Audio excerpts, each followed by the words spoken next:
लेकिन उससे पहले अपने दर्शकों को बता दें कि एफसीआरए बिल को लेकर संसद में हंगामे के आसार नजर आ रहे हैं। संसद में आने वाले एफसीआरए बिल का कांग्रेस विरोध करेगी। जो सख्ती सामान्य एनजीओ पर, वैसा आरएसएस पर क्यों नहीं है, ये केसी वेणुगोपाल ने सवाल पूछा है।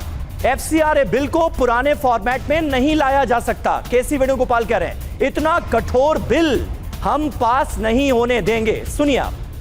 They cannot bring FCRA in that old format at all. Because it is against because RSS can do anything, but no other NGO. This mindset cannot be approved.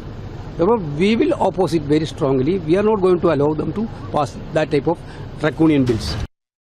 तो केसी वेणुगोपाल को आपने सुना और उनकी तरफ से साफ कहा गया, उनका ही जो बयान है कि इसका बहुत ही ज्यादा कड़ाई के साथ इस बिल का, इस अमेंडमेंट का हम विरोध करेंगे। यानी कुल मिलाकर इससे आप समझ सकते हैं कि कांग्रेस का जो विपक्ष का रुख है वो इस वक्त क्या बना हुआ है।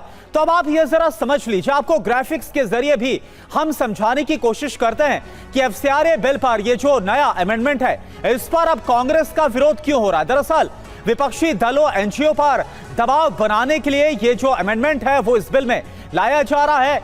रजिस्ट्रेशन रद्द और फंडिंग रोकने की जो प्रक्रिया है उसे मनमाना बताया जा रहा है विपक्ष की तरफ से। सामान्य एनजीओ पर सख्ती है, लेकिन आरएसएस पर क्यों नहीं, ये सवाल भी विपक्ष की तरफ से उठाया गया है। राष्ट्रीय सुरक्षा के नाम पर एफसीआरए कानून का जो दुरुपयोग है वो भी किया जाए, क्योंकि इसमें बाकायदा कहा गया है कि राष्ट्रीय सुरक्षा को सुनिश्चित करने के लिए भी ये तमाम जो प्रावधान है वो लाए गए। पारदर्शिता के साथ साथ फंडिंग की निगरानी हो, ना कि चुनिंदा संस्थाओं की। बाकायदा इसको लेकर ही कि कहीं ऐसा ना हो कि कुछ खास संस्थाओं को टारगेट पर लिया जाए, यह विपक्ष का तर्क है।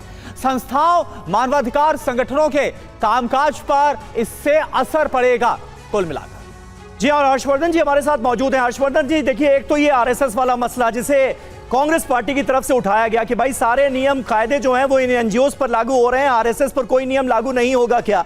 दूसरा, जो धार्मिक गतिविधियां कर सकते हैं लेकिन धार्मिक कन्वर्जन के लिए अगर आप सभाओं का इस्तेमाल कर रहे हैं तो उस पर नकेल कसने की कोशिश, कैसे भेद किया जाएगा।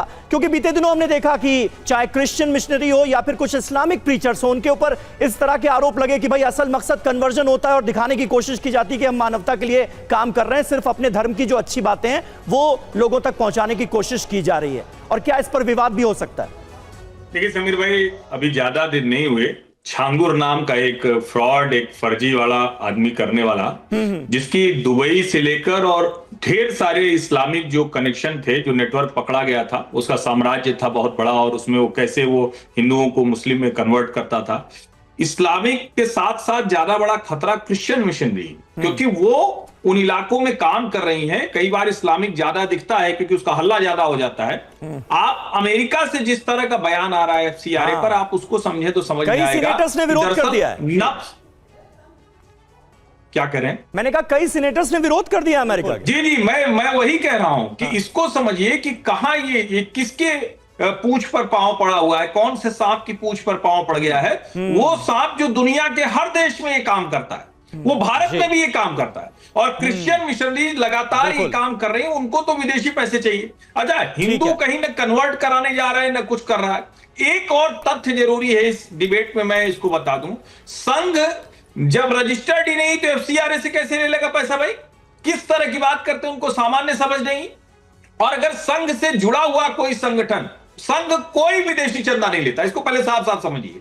संघ से जुड़ा हुआ कोई संगठन ले रहा है तो जाहिर है वो उन पैमानों पर, उसके आधार पर वो जो भी उसका तरीका होगा उस पर ले रहा हो। ठीक है, इतने बड़े कांग्रेस के नेता इस तरह से बोलते हैं। यानी कि आपका यह तर्क है कि अगर सरकार चाहती कि और ज्यादा पारदर्शिता हो, राष्ट्रीय सुरक्षा से जुड़ा यह मसला है, तो इतना हो हल्ला करने का मतलब क्या है?